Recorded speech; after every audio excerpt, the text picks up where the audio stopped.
para ingresar a tratar el tema que a mí me toca en esta oportunidad, de la manera, digamos, más acotada que he encontrado para tratar este tema tan importante de la argumentación de la sentencia y las formas de razonar o demostrar el razonamiento judicial. Yo, en primera medida, parto de una hipótesis, por decir así, que la planteo desde un punto de vista epistemológico, desde el punto de vista teórico, porque como ustedes habrán podido advertir, desde ayer, lo que ha sido la tarde de ayer y hoy toda la mañana y toda la tarde, nos hemos referido a la teoría de la decisión judicial, pero principalmente, o sea, el objeto de estudio en el contexto de un Congreso de Derecho Procesal, o el origen, tendría que ser hablar de la sentencia.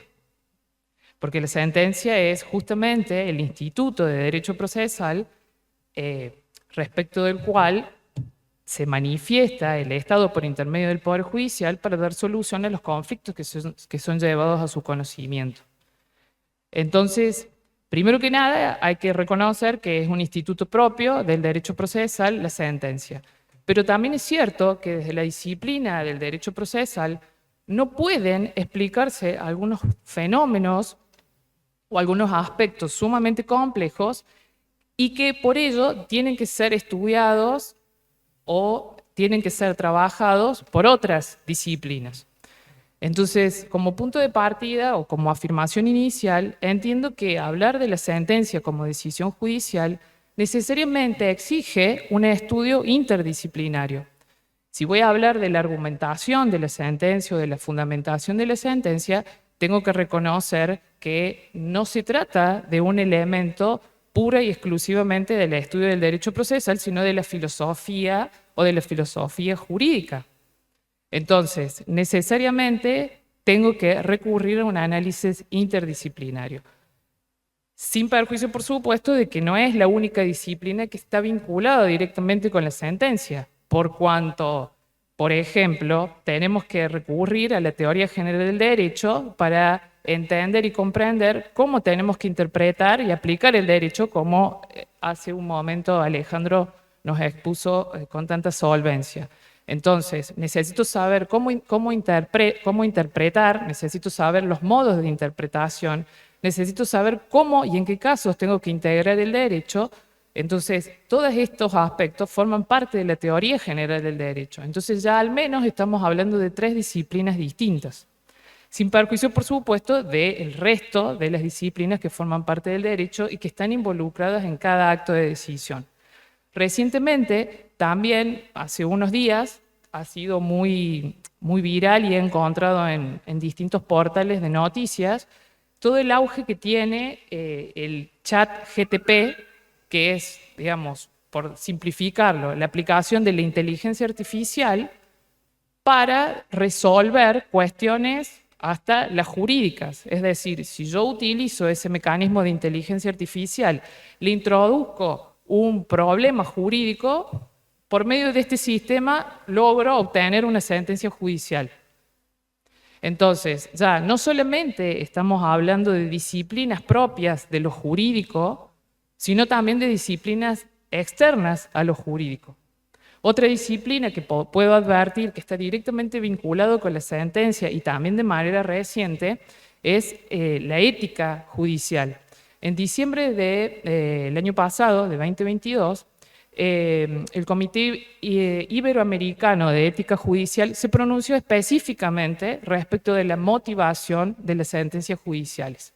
Y sobre esto hago un punto suspensivo para poder pasar al siguiente punto.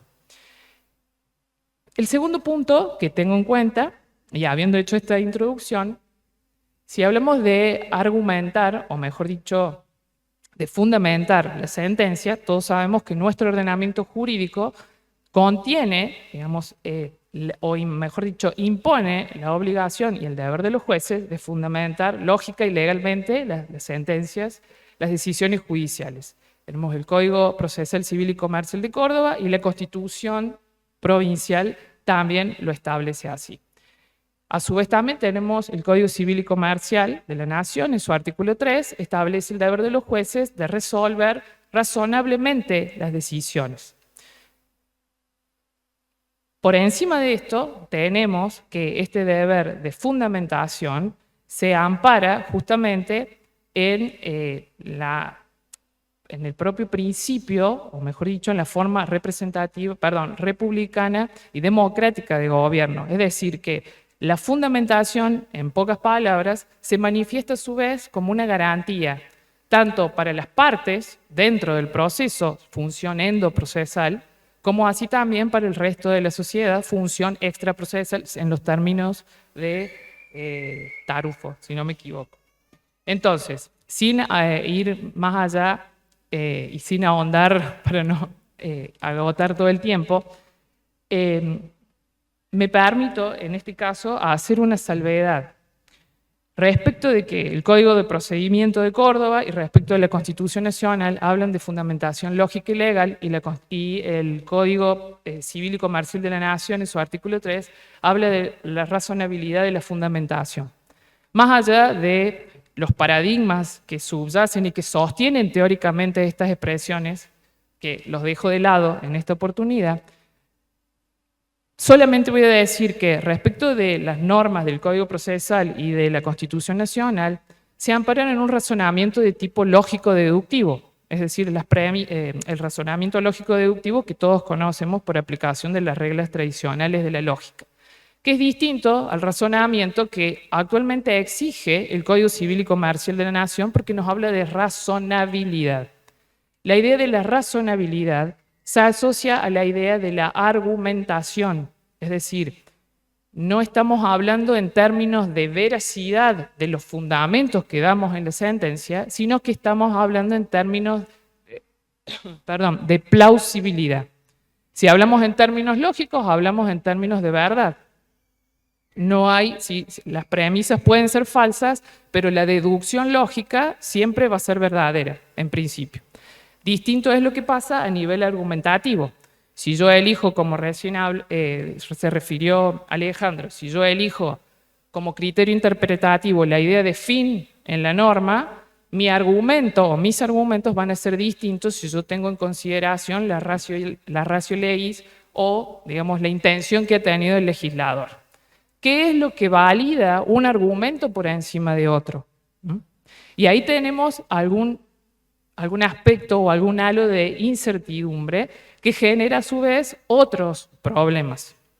En segundo lugar, otra salvedad que quiero hacer y que por supuesto en este punto puede ser que no estén de acuerdo conmigo, yo entiendo que motivación de la sentencia es distinto de fundamentación de la sentencia.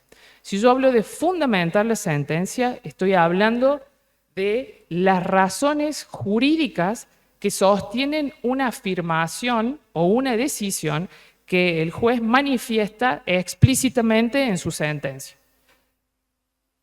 Por el contrario, si yo hablo de motivación de la sentencia, la idea de motivación me vincula o nos refiere a la idea de motivo, no a la idea de razón. Y la idea de motivo puede vincularse tanto a cuestiones jurídicas como a cuestiones extrajurídicas. ¿Cuáles son los móviles o los motivos que llevan a alguien a tomar una decisión? Dentro de esos móviles o dentro de esos motivos, que también puede ser explicado desde la disciplina de la psicología conductual, podemos encontrar tanto cuestiones jurídicas como cuestiones extrajurídicas.